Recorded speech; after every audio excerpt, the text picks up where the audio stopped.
So I don't think anything really surprised me in my test results. I think I guess if anything did surprise me was the fact that it was pretty spot on.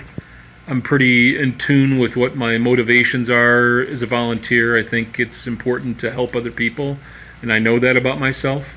I think if something did surprise me, it was the fact that I didn't see anything in any of the results or any of the motivations that talked about the need for people to give back, maybe because they feel so blessed in their own lives.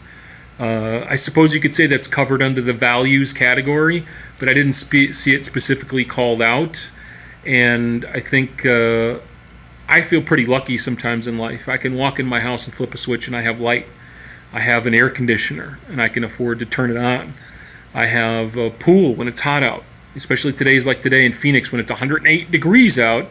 I can hop in the pool or I can go in my air conditioned house. So, there are other people who are homeless or who maybe can't afford to run their air conditioning, and I feel lucky and I want to give back, and I think a lot of people feel that way. If there were no budget constraints and you could use this for whatever you want, I would love to create a nonprofit, kind of like Volunteer Match, but more hands-on, where you give this test to people, and let's say maybe there's a professional who's trained to interpret these results. So they give this test to people. Maybe there's some other questions on there about motivations and history and what they like to do.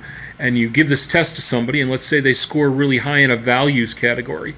And you could say, oh, I think they do really well with a human services type charity.